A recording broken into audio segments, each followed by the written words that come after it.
ഇന്നൊരു കോഫി കുടിക്കാൻ പോയ കഥയാണേ.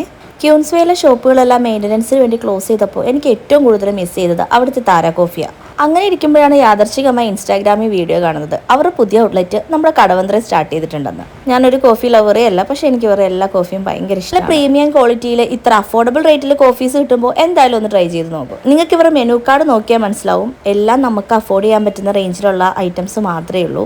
കുറച്ചധികം നാളായി ഞാൻ ഇവരുടെ കോഫീസ് ട്രൈ ചെയ്യുന്നുണ്ട്. നമ്മുടെ ക്യൂൻസ്വേയിൽ പോകുമ്പോൾ ഒരു കാരവാനിലാണ് ഇവർ ആദ്യം ഉണ്ടായിരുന്നത്.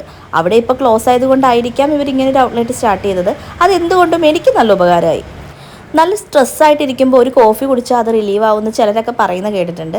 പക്ഷേ ഇവരുടെ കോഫി കുടിച്ചാൽ നിങ്ങൾ എന്താണേലും സ്ട്രെസ്സിൽ നിന്ന് റിലീവ് ആവും. അത്രയ്ക്ക് ഫ്ലേവർഫുള്ളാണ് ഇവരുടെ കോഫി. ഞങ്ങൾ ഓർഡർ ചെയ്തത് ഇവരുടെ 70s ആണ്. ഇതിൻ്റെ പ്രസൻറ്റേഷൻ തന്നെ നോക്ക്. ഇവരുടെ കോഫി മാത്രമല്ല, ഇവരുടെ കോൾഡ് ഐറ്റംസിൻ്റെയും വലിയൊരു ഫാനാണ് ഞാൻ. നിങ്ങൾ ട്രൈ ചെയ്തിട്ടില്ലെങ്കിൽ ഒരിക്കലെങ്കിലും നിങ്ങൾ ഇവിടുത്തെ കോഫി ഒന്ന് കുടിച്ച് നോക്കണം കേട്ടോ. ഒരു തവണ കുടിച്ചാൽ നിങ്ങൾ ആ ലൊക്കേഷൻ എന്തായാലും തിരക്കി വരും. ഇവിടെ പോയി കഴിഞ്ഞാൽ ഇവരുടെ ഹോട്ട് ഐറ്റം ഒരെണ്ണവും കോൾഡ് ഐറ്റം ഒരെണ്ണവും ഞാൻ എന്തായാലും ഓർഡർ ചെയ്തിരിക്കും. ഇത് ഇവരുടെ സ്പെഷ്യൽ കോഫി മോച്ചയാണ്. ഇതിൻ്റെ ടേസ്റ്റ് പറയാനേ പറ്റില്ല, അത്ര സൂപ്പറാണ്. അപ്പോൾ ലൊക്കേഷൻ വരുന്നത് കടവന്ത്രയിലാണ്. ഗൂഗിൾ മാപ്പിൽ താര കോഫി എന്ന് നമ്മൾ സെർച്ച് ചെയ്താൽ തന്നെ നമുക്ക് അതിൻ്റെ ലൊക്കേഷൻ കിട്ടും. ലൊക്കേഷനിൽ നിന്ന് പിന്നെയും ഒരു 100 മീറ്റേഴ്സ് മുന്നിലേക്ക് പോയി കഴിഞ്ഞാലാണ് നിങ്ങൾക്ക് ഇവരുടെ ബോർഡ് കാണാൻ പറ്റുന്നത്. അപ്പോൾ കോഫി ലവറായിട്ടുള്ള നിങ്ങളുടെ എല്ലാ ഫ്രണ്ട്സിനും ഈ വീഡിയോ ഒന്ന് ഷെയർ ചെയ്ത് കൊടുത്തോളൂ. താരയുടെ ഔട്ട്ലെറ്റ് ഒന്ന് വിസിറ്റ് ചെയ്തിട്ട് ഒരു കോഫി ട്രൈ ചെയ്ത് നോക്കൂ കേട്ടോ.